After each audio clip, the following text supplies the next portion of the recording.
I'm Matt Daler. I graduated in 2006 and I work in the alumni office. And part of my job is planning chapter and regional events around the world. And like everyone else, we've quickly pivoted to doing online events like this one, which I'm happy you can be here for today.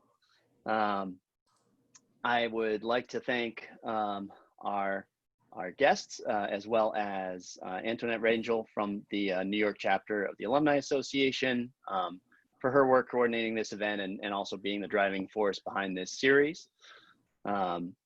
We've got a bunch of other online events going on right now. So in addition to our Faculty at Home lecture series, we've had a cooking class, an exercise class, a talk on COVID-19 by an alum who helps run Mass General Hospital. We're trying to have a variety of things, a little bit of everything.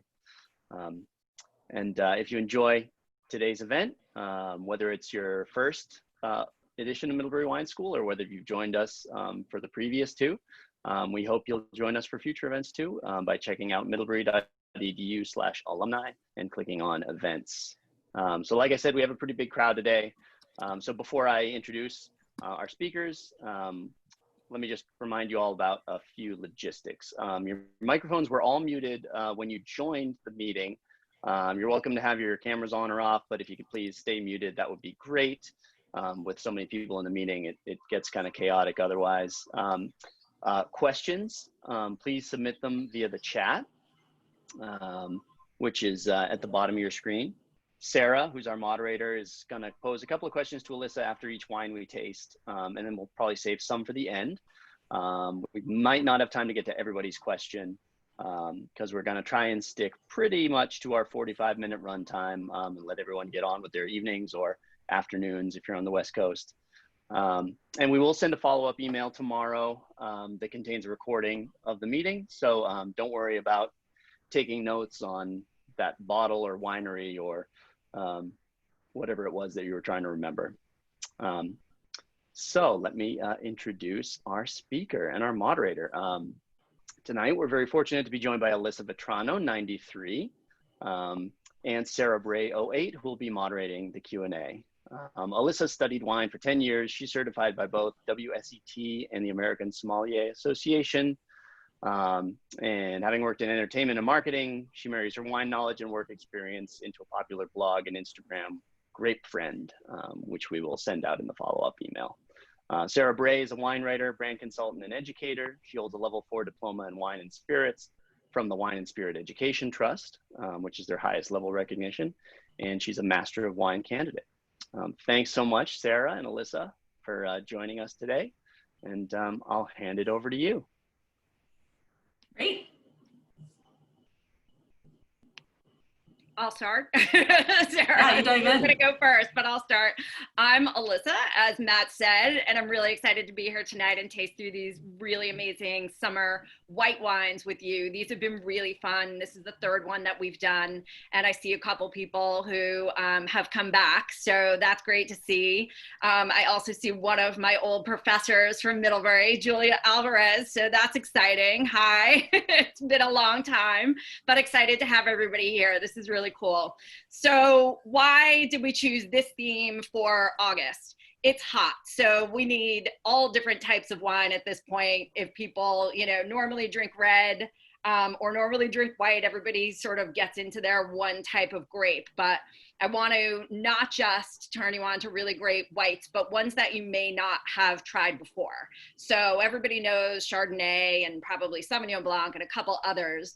But hopefully these 5 wines are not super new to you. And if they are, hopefully you'll find one that you really love. So we're going to go around and taste wines from 5 different countries, all white grapes, and just going to share a little bit about a tiny bit about their characteristics, but really make it fun. And I want it to also be interactive. So I'm going to be asking everybody to kind of put in the chat what they're tasting, and I'll walk you through a couple things you can be looking for too, because I like when it's more interactive. And I know we have so many people, so everybody has to be on mute. Otherwise it would be cacophony, but I like getting feedback and having more one-on-one dialogue to make it fun.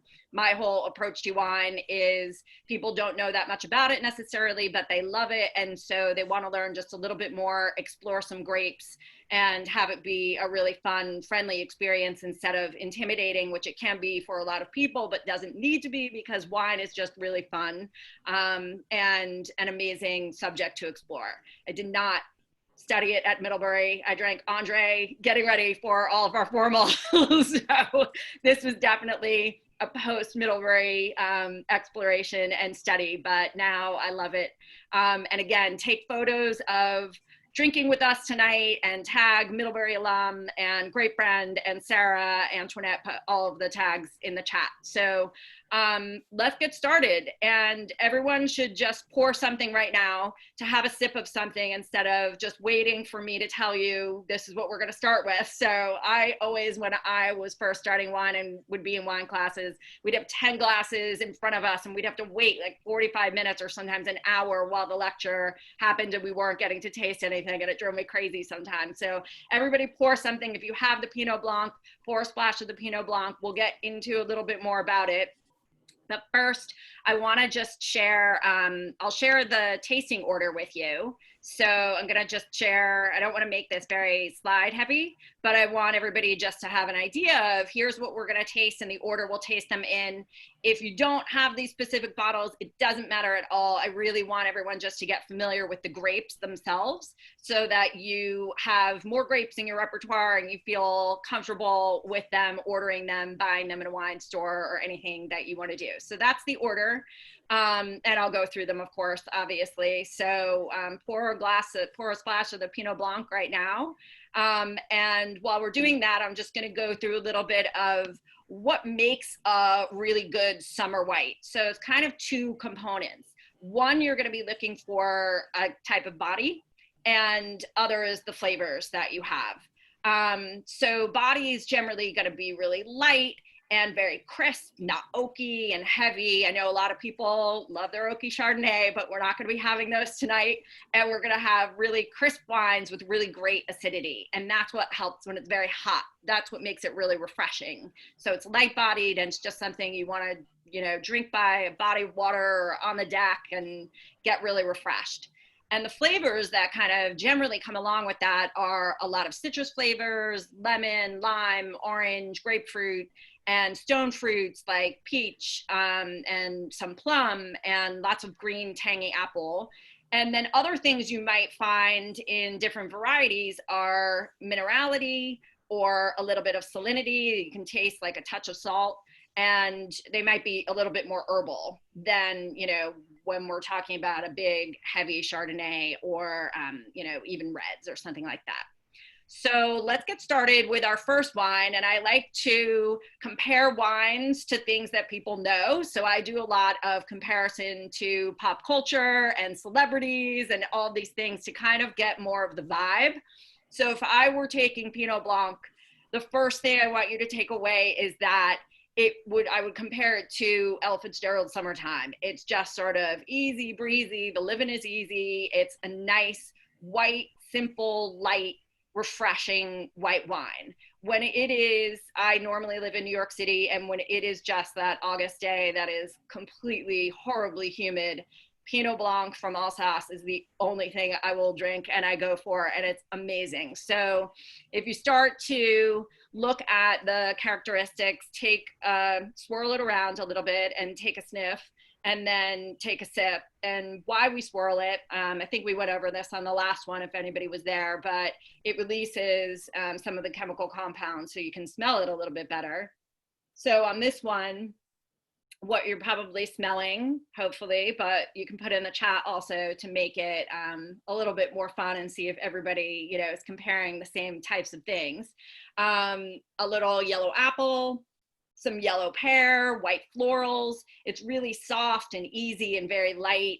And it's just sort of very light and refreshing. So I love this wine. An excellent region for it is Alsace in France. They make some of my absolute favorite wines. It's one of my favorite winemaking regions in the entire world. And they have much more complex grape varietals than this one, but I love Pinot Blanc from Alsace. So I kind of wanted to turn people on to the region and turn people on to Pinot Blanc just because I think it's my perfect August wine. So what else are people tasting? Take a sip. And I think you get a lot of lemon immediately and yellow apple. And there's something really tangy on the end of it. So there's almost like a hint of sour cream in a way, which is sort of not always what I get from Pinot Blanc, but there's something a little bit on the end of it. And there's a lot of green apple to this. So I think it's really just like nice and light and refreshing. So what are some of the things people are saying? Anybody in the chat, Sarah? I don't have my chat. Yeah, so no, I'm getting some feedback on things that you've noted. People are getting the apples out of it, some white peach notes. I just saw some lemongrass coming our way, and some good questions as well. Okay, let's get to a couple questions. Would like to know if Pinot Blanc and Pinot Gris or Grigio are different. So Pinot Blanc, Pinot Bianco, since language, Pinot Gris, Pinot Grigio, those two are the same in terms of French to Italian, but maybe you can talk about the difference between the grapes themselves. Sure. So Pinot Blanc and Pinot Gris or Grigio are definitely two different grapes. So Pinot Blanc and Pinot Bianco are the same grape. So Blanc, Bianco, French, Italian, they're the same grape. It's also called Weissburgunder in Germany, if anybody has heard of that or is more familiar with German wines. Pinot Gris and Pinot Grigio are what we're going to be tasting at the end. That's going to be our fifth wine, and that's a separate grape. Gris and Grigio are the same grape, but they're made usually in very different styles, and I'll go over that when we're drinking through the Pinot Gris at the end, the last one. But Pinot Blanc is great from Alsace, and it's light. They also put it in a Crémant d'Alsace, which is a sparkling wine if you want to try it in a sparkling format. But definitely look at that. So great question. And how do you think that people would compare it to other international grapes that are more familiar, like a Sauvignon Blanc? I think it has a little less tang and tropical fruits that a Sauvignon Blanc will. It depends on where the Sauvignon Blanc is from. Some are much more tropical, some are much grassier, but there's a lot more fruit and a lot more flavor I usually find in Sauvignon Blanc. This is really just a light, not neutral, but just a softer, gentler grape and wine. Great. I think that's pretty much it. Someone just wants to know if you think this is a pretty typical example. Yeah, I would say I usually don't get such a little bit of that sour cream note on the end, but I think it's a really beautiful example. I really like it. So yes, I tried to pick typical examples of each of these wines. When I was studying wine and we would do homework, which meant we would all sit around and drink and study and pull all of the wines apart, our professor always said, or instructor always said, get a cheap, very basic version of the wine so you can really taste the actual grape, because sometimes once you start getting into the more expensive wines, it will become more stylistic, or they'll do something that might not be typical. Not always, but usually a safe bet to taste a typical style of the wine is if you just get an entry-level price range. So I tried to don't be afraid of screw cap. Love a screw cap. Oh my God, when I was starting to sample all of these and I only had to take the cork out of 2, I was so happy. And this is also a great thing about August wines. Just, you can take them anywhere, take them on a picnic, take them out to the water, put them on a boat, just take the screw cap off. It's so easy. I love it. Shall we jump to Italy? We should. Okay, so our next wine is Verdicchio, and I am a huge, huge fan of Italian whites. There are so many Italian grapes. There's over 1,000, so it's really hard to go through all of them. But Verdicchio is coming to be one of my absolute favorites for times like this. Really good summer night wine. I would compare it to Summer Wind. I think it's really has some sort of cool swagger to it. It's really sort of mellow and you're just kind of hanging out by the water and you pour some Verdicchio and at aperitivo hour and you just get some almonds and some olives and it's just perfect. So I think, basic characteristics are they have a very light lemon and some white florals and a little bit of minerality. What one of the most pronounced characteristics of this on the finish is some bitter almond. So if you taste through this one, I'm gonna pour myself a little bit of this one, and I also love this producer, the Umani Ronchi, and this is from Villa Bianchi. They're one of their vineyards. You can sort of get the bitter almond on the finish. So if you just take a little sniff, you'll get all of the lemon and the white florals, and there's almost like a little white peach to it also.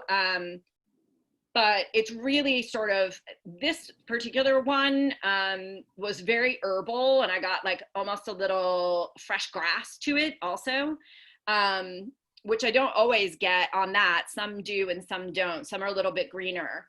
And the name Verdicchio, if you're holding it up to something white, you can see almost a greenish tinge to it. And that's where the name comes from. Verde means green in Italian, and Verdicchio is just a play off of that. So if you take a sip of this one,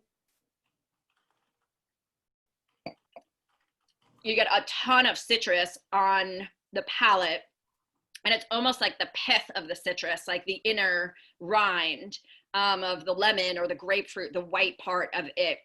You can taste that bitterness on it. That's why it's so good with food.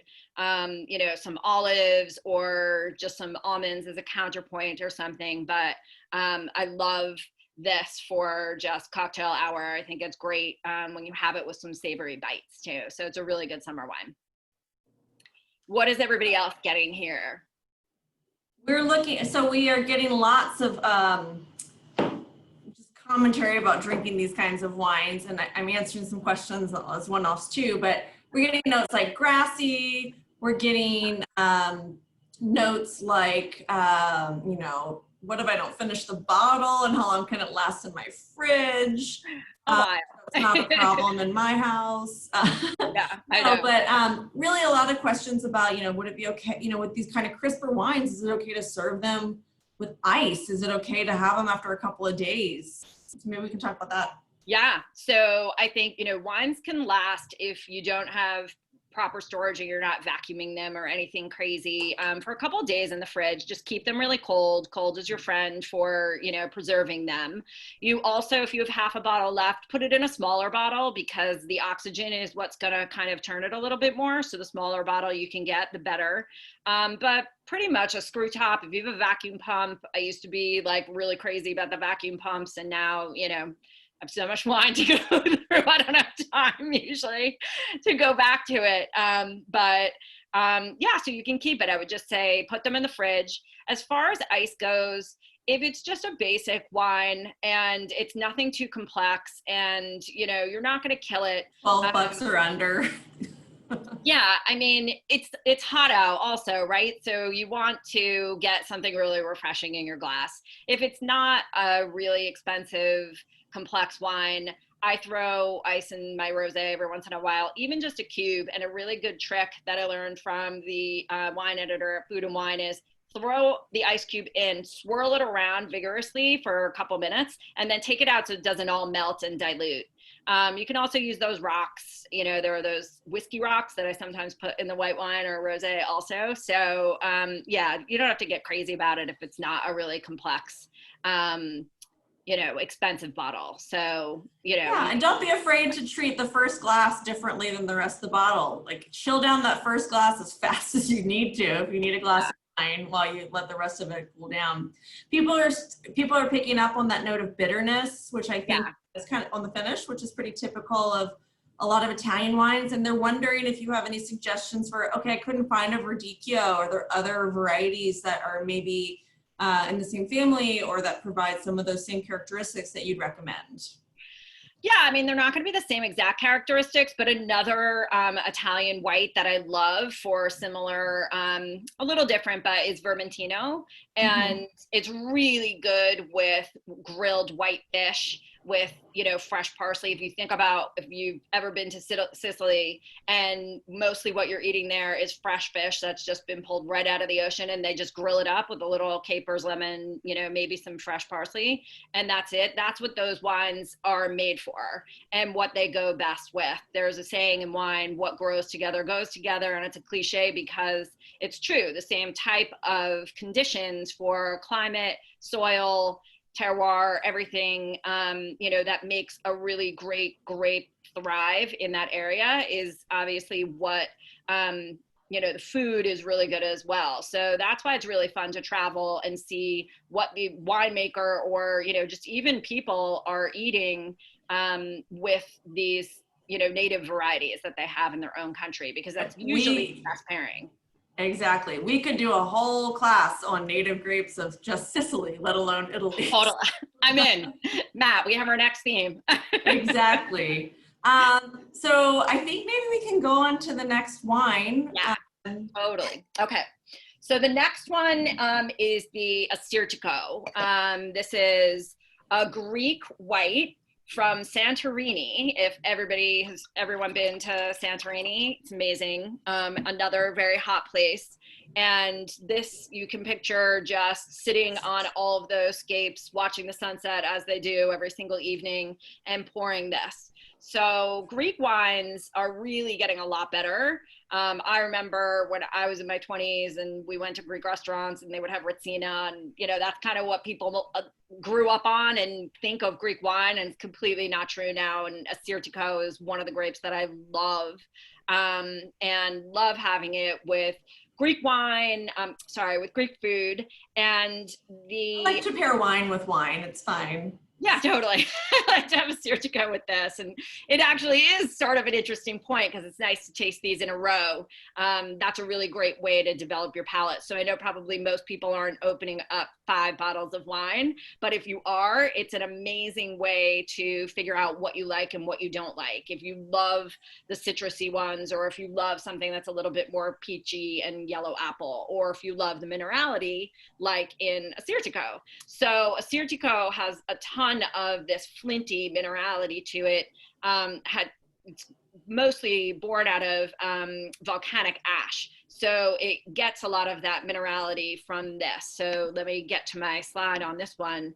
I love this, and I always just feel like I'm on vacation, and so the Go-Go's are a bit on my mind because there's that new documentary about them.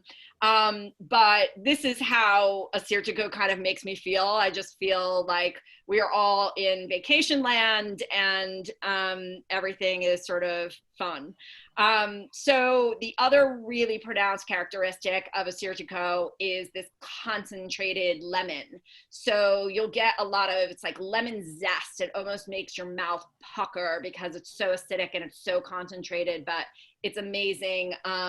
It has, if you take a taste, also a long finish. And what I mean by that is after you taste it, see how long your mouth waters. And that's all of the acid there. So again, we have another high acid white grape, and that's what is going to give you the refreshment in August. So you can, this is amazing with oysters. It's also amazing with Greek food. I made at tzatziki this weekend to pair it with a different Assyrtiko, and it was like the lemon with that, and the cucumber was fantastic. So highly recommend doing that. So Alyssa, you mentioned the word saline at the beginning, and I do you taste that in this wine? And do you think that has anything to do with the fact that it's grown on an island? Yes, and this one and the next one that we're going to be tasting, the Albarino, to me, both have a very big note of salinity because they're both on the coast. They get a lot of that ocean air, and so people really think that the ocean air with the salt goes into the grapes and really affects the soil and the grapes themselves. So you can probably, I don't know, put in the chat if you guys taste a little note of salinity or if you can kind of pull that out of it. To me, there was a little bit more of the next one. Albarino is known for salinity as well. Alyssa, can you post that slide? Some people are asking. Oh, sure, sorry. Can you see that? Or did I stop sharing? Stop sharing, hang on. Okay. Is that it? Can you guys There you see go. that? Okay. And one really fun thing about Assyrtiko that's just cool, and I didn't want to get too technical with this, but their vines are trained in these really cool, very unique way in these baskets because it's so windy and so sunny on Santorini. So the way that they train these vines in this basket protects them from the wind and the sun. So I just thought it was something cool. I like to just try and help people bring the grapes to life. When I travel, that really, to me, brings out the essence of the grapes and what to eat it with and how it's grown and all the climate and the culture and everything really brings it to life. So trying to put a little bit more of that and see if that kind of helps make connections for everybody and helps you remember it a little bit more. Yeah, awesome. People are kind of amazed by that slide, that whole. Isn't it cool? I know. Like, basket style, and it's because there's so much wind whipping over this island. It's a way to really protect it. If you go to where else have you been in the Mediterranean that has different kinds of viticulture, like Pantelleria? They dig out under the vine so that the grapes actually sit down in the hole and gather that moisture at night. Like, I'm sure you've seen other things like that. Yeah, island wines are amazing. They're just totally different because of that. They have to be treated a little bit differently. And again, even the next one on the coast as well, anything windy, they have to treat a little bit differently. In Rias Baixas, the next region we'll explore, they train them in pergolas. So everything's up very high as well. So that's a little bit different too. All right, before we move to the Albarino, do you have any thoughts on Assyrtiko for aging? I know somebody threw out there the comparison to Grand Cru Burgundy for a fraction of the price, and it's actually a wine I love to have. Like, if I've lost it in my cellar, or it's a wine I love to find on a wine list that has some age on it, because it really changes a lot in the bottle. Totally. These are, a lot of these, a lot of people say Pinot Blanc can age and Albarino can age because they're usually drunk so young and fresh. You want to drink them usually in 1 to 3 years. But I've been to tastings where we've done well-aged wines and they're amazing. They just get different. They lose a little bit of that bite and kind of like their youth and their energy, but they develop completely complex flavors in a very different way. So they wouldn't develop the same flavors for each of the wines. And I actually have not had that many aged Assyrtikos. Have you? Sarah? I have. They're a personal favorite of mine. I was in Australia last November for a wine course, and we were all kind of students on a budget. Yeah. And so trying to find what everybody wanted to share, because some wine people can go really crazy, some people really didn't. And like Assyrtiko is this place that we could find like 10-year-old aged versions for just like 80 Australian dollars on the menu. Like, there's super quality value, especially some of the higher end stuff. And it's like Caricante is the kind of same way, which is from Mount Etna. Or Shannon, even like that acidity that's kind of so austere and razor sharp in its youth really kind of has this beautiful bloom in the bottle over time, and it gets kind of these waxy, rounder characteristics, which I love texture in wine, and so they get more complex, fun aged white, and more layered. You might get a little bit more spice or something, so definitely gets a little bit more interesting. But not necessarily would I pop one of those open on the deck in August. So no, but it's just a fun little note for any of you that are really into this wine. It's worth kind of, either putting a couple bottles away, or if you're looking on those wine lists when you make it back to a restaurant, it's a good place to kind of stretch your wings with some age. Yeah, and I would definitely say that this one would, the one that we were just tasting here. So I think you could age that a little bit. So. Okay, I know we're going quickly, but I wanted to get through all of these. And again, just to kind of give the essence of the wine so that you're familiar with all of these. So the next one is Albarino. And I absolutely loved this when I tasted it today. And I've actually been to this winery in Rías Baixas. Rías Baixas is in the northwest of Spain in an area called Galicia, and it's really green. There are only 52 days that don't rain in Galicia. It's not necessarily raining every single minute of the day, but just it's sort of London-esque in that way, except it's very green and lush. And I love Albarino. I think it's such a good beach wine. So I paired it with Surfin' USA, even though ignore the USA, but the spirit of surfing. And there's something about this that always feels very zippy and frothy. And there's a lot of lime and a lot of peach in Albarino. And it's really gotten a lot more popular in, I don't know, I'd say the past 5 to 10 years or something. Like I find this on wine lists at like my local pub and I'm amazed, but I think it's really friendly. And so it probably sells very well for them. I've turned a lot of people onto it as we've been drinking instead of drinking some bad, cheap Chardonnay. I'm like, go with the Albarino. It's always going to be good. And you can find them pretty affordably. I love the area. There's a high quotient of female winemakers there, which is really interesting, especially for Europe. And they are really cool. They took me through the vineyards wearing high heels. I was like, you guys are amazing and next level. Like, that's incredible. A New Yorker who wears heels every single day. I was like, I'm definitely not wearing them in the vineyard, and they are. So it's pretty neat. And on this, I get a lot of lime, and see now if you can find that note of salinity, because I think I saw somebody said they weren't really getting that, or maybe that was something else, because I'm going through the notes quickly.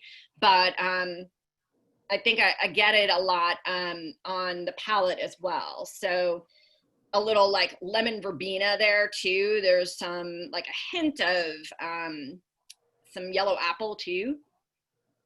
Yeah, you have people noting, the floral notes really popping when they're swirling the glass. And you also have a few people commenting on the little bit of effervescence that you would see maybe in Galicia or neighboring region Vinho Verde. So maybe you can talk about that a little bit. Yeah, and the neighboring, good to bring that up. Vinho Verde, if people like that, is the same, often use the Alvarinho, which is the Portuguese name for it. So the fizz will just come, sometimes it burns off, sometimes it stays. There's just a tiny bit of CO2 on it a little. And so I think that adds to the frothiness. Some wines will have a ton of fizz on them, but they're not carbonated at all. And I think that makes it really refreshing, kind of even beachier and frothier. So a little frizz on the tongue is you'll find in a bunch of different wines. Someone wants to know if this particular wine is from a female winemaker. It was from a guy. And but this wine label I wanted to talk about because it's really fun. If you see it, it's a map. And his daughter was getting married on the property, so she drew this map so people could get to the winery. And so he loved it and thought it was so fun, so they put it on the label. And so now that's their label, and it's this like really charming, tiny, tiny little winery, and it's just on this tiny little road with a giant red door. And now it's like a family-owned winery, but they are, I'm not sure actually who's making the wines now. Sorry, are you familiar with it, Sarah? Sorry. No, I'm not. You just had, you had been, and then we're talking about female winemakers. So I think people wanted to know if those stories were the same, one and the same. Yeah, this guy was known, Santiago Ruiz, as one of the fathers of Albarino. He was very instrumental in kind of getting it known throughout the world, and especially throughout the rest of Spain. And so this one is a little bit of a blend. And so I think there's about 80% Albarino, but then there are 4 other native varieties to Rías Baixas as well. So it kind of was just very representative of what they did in the region. Okay, and then also this is amazing. Albarino is amazing with seafood because that's what they, eat with it there. They pull it right out of the ocean. They're on the coast. If you go there, it's just, I went there, it was like 6 courses of different kinds of fish. It was insane. So they love fish, but it does go really well with fish and shows the wine really well. So it's fun to, if you're having lobster or shrimp or anything, seafood for the summer. That's why this is great with it too.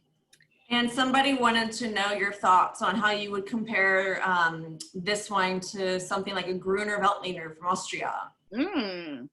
So Gruner to me probably is a little bit more similar to the Verdicchio that we tasted, because Gruner is very grassy, a little herbal, usually has like a little white pepper to it, but not a lot of fruit.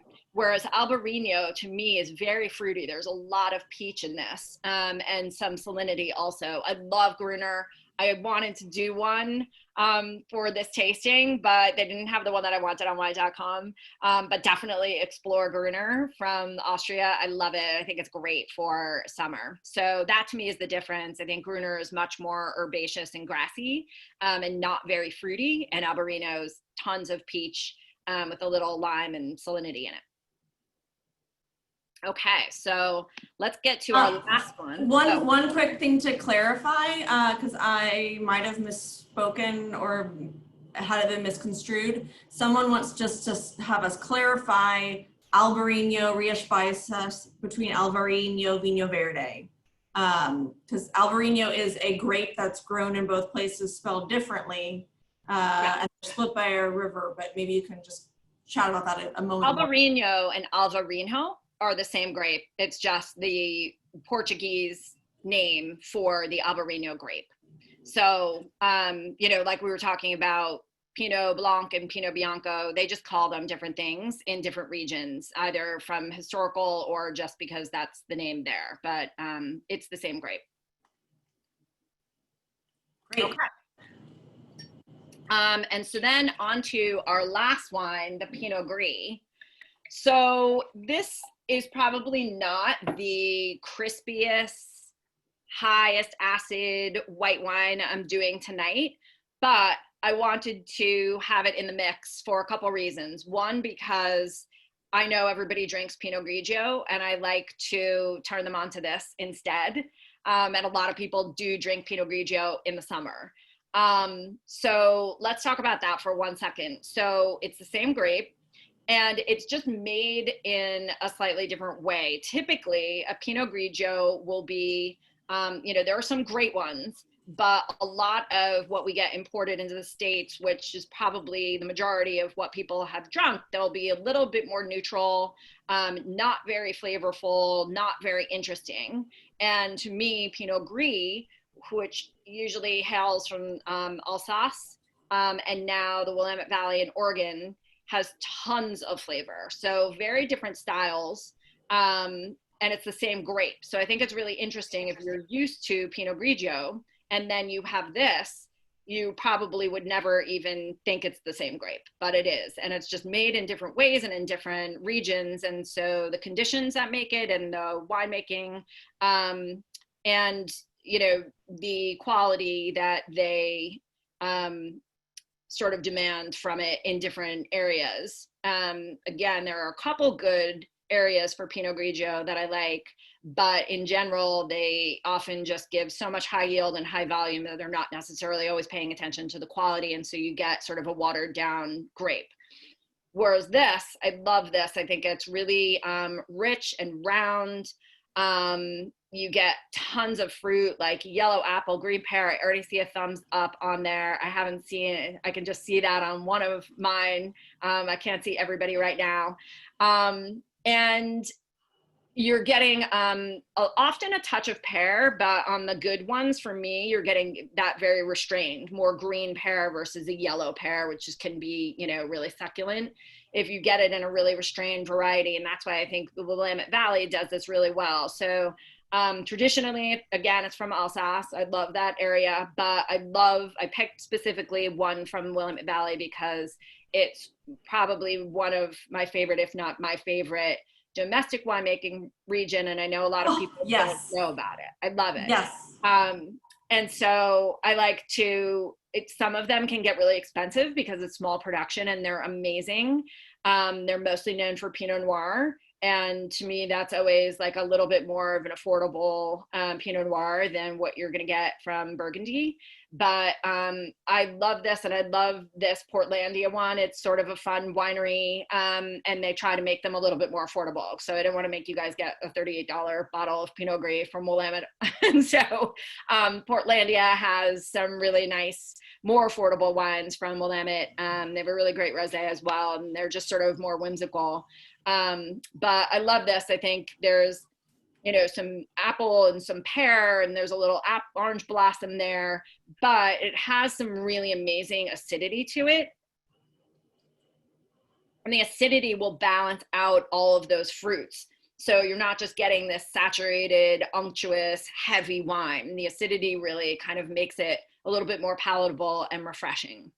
So, and I think it's important to note, Alyssa, just because you're talking about acidity, that's natural to the Willamette. So it's a region that's got really, really just beautifully fresh wines just that are happening naturally because of that maritime climate. Yeah. And I think I like Pinot Gris after their Pinot Noir is my second favorite thing that they do. A lot of people now are getting turned on to the Chardonnays. So yes. Do you drink a lot of Pinot Gris from Willamette? Well, I was just there 2 weeks ago, so I drink a lot. Yes. Well, I mean, maybe you didn't. I did, and I found some really cool producers. Like there's an estate called Keller doing some cool skin contact stuff and cement eggs and all this cool stuff. But like you just said the word, I thought the Chardonnays from the region were unbelievable. And like you might be an anything but Chardonnay person, but there are some stunning, stunning expressions of that grape coming out of the region. And you know, Pinot Noir has been it's big stake in the ground, but it's exciting to see people sort of focusing. There's a producer named Morgan Long who's doing only Chardonnay, and he, you know, worked in Demonty and Burgundy and is bringing those practices back. There's a lot of synergy between those regions, but the Pinot Gris are so beautiful. I love that they are not only working with the Burgundy grapes in the region. Yeah. Exactly. So I think that's really fun. I love their Chardonnays too. They're not necessarily, you know, super cheap, but I think they're really nice, restrained. They don't get overbaked and they don't get oversaturated. It's not too hot there yet. Hopefully climate won't get too hot. I know. It's crazy though. I mean, for anyone who is a science person, pH matters a ton in wine, and the natural, just naturally occurring pHs of the wines are like under 3.3. Whereas in Napa, you can get all the way, you know, into almost 4, which is really insane from both an acidity and a stability perspective. And it's just the things they can just do. The pH is correlated to the acidity in the wine. So, you know, a 3.3 is a really highly acidic wine. You know, you have those Mosel Rieslings that are like a 2.9 pH. And so it's just really interesting how as the climate's changing, it's still preserving that character. Yeah. And that has a lot to do with, you know, if they want to as well, you know, when they pick them and not trying to make such an oaky, heavy version of things also. And last, you know, when to drink Pinot Gris, I had this sort of as a joke with omelets, because when I was in Willamette Valley, they served it for me with breakfast. And I was like, oh, wow, you guys start really early here. But it was phenomenal with my omelet. And I was like, oh, okay, we have a breakfast wine, everybody. So it was good. And I want to have a little time for other questions, but I just put these other ones there. You know, Matt will send you this after, you know, we end this tomorrow sometime, just to, if you want to try some other white wines for August. I think these are other really amazing ones that just, you know, 5 was probably enough. And I hope that wasn't just like a crazy speed version of it all for everybody. Speed dating. Well, I think, first of all, that was amazing. And I think people can always reach you via your website or Grapefriend. I did see a question about generally some of your wine writing that I'm going to ask you in a moment. There were a few other questions here that had to do with your music pairing and why you chose for the Pinot Gris, the song. Oh, we didn't go over that. Okay, yes, of course, Summertime. To me, that song is just everything about summer. That's awesome. And I had Matt play that as everybody was coming on, because I was like, this is just gets you in the mood for summer, and you're just laying back and enjoying everything. Like that video is so iconic too. And just that song, it's, like a summer anthem. So I love Pinot Gris. I love, drinking it. You can drink it from breakfast through till the evening, and it's just super fun for summer. Yeah, and then there's been a question, someone was asking just generally a winemaking question. You talk a lot about free run juice on your site. So can you kind of touch on that for a quick second?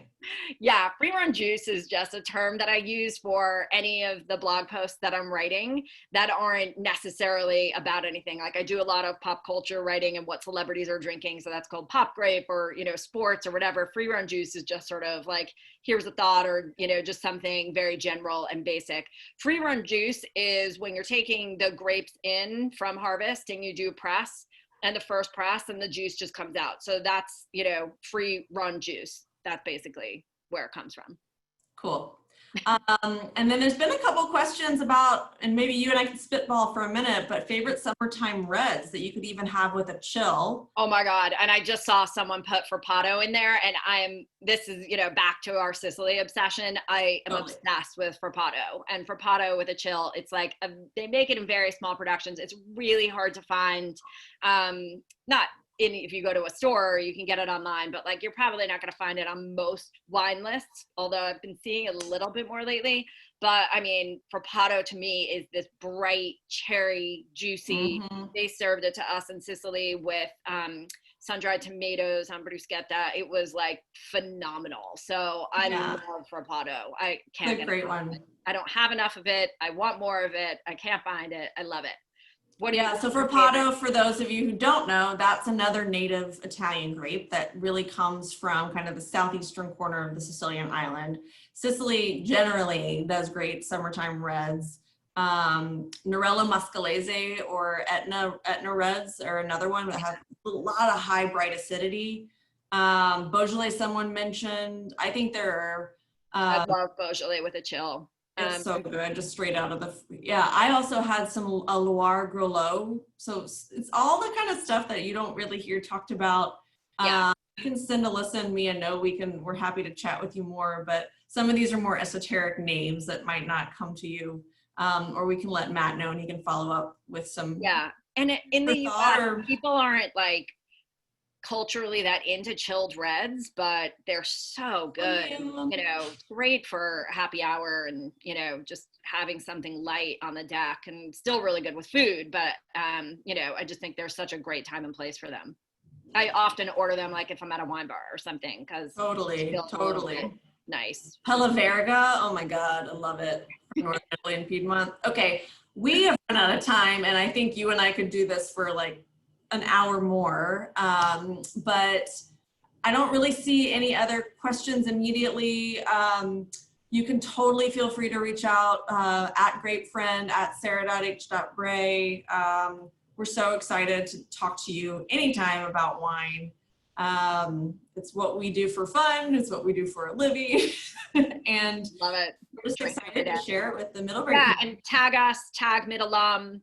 Tag us in your photos, or you can find us on social, and definitely hit us up, and whatever you want to do. If you want to email me, feel free to email me. I'm happy. I love doing this. It's my mission. Tag us on any social, and I often get back to people and help them select bottles while they're at the store, just because. Totally wine concierge.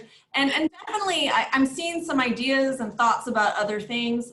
You can reply back to Matt with some other thoughts. We've definitely built some of these. This is our third one. We're talking about some future ones. There's other Middlebury people who have landed in the wine world, and we might reappear as well, but would love to kind of shape the discussion and what people are excited to talk about. There's so much to talk about. So it's super fun for us. Yeah, thanks so much, guys. And we will get that follow-up email out sometime tomorrow, and yeah, we'll get as much info in there as we can. Definitely this recording, hopefully recording of some of the other ones, and all the social, the wine list, but if we forgot anything, definitely just reply when that follow-up comes out, and we'll get you the info one way or another. But Thanks so much, Alyssa, Sarah, and thanks for everybody for joining us. This was awesome. Yeah, I really appreciate it. I'm glad I'll go have a real glass of wine, not a taste. I know. Go sit on my deck. All right. Cheers. All right. Bye, guys. Bye.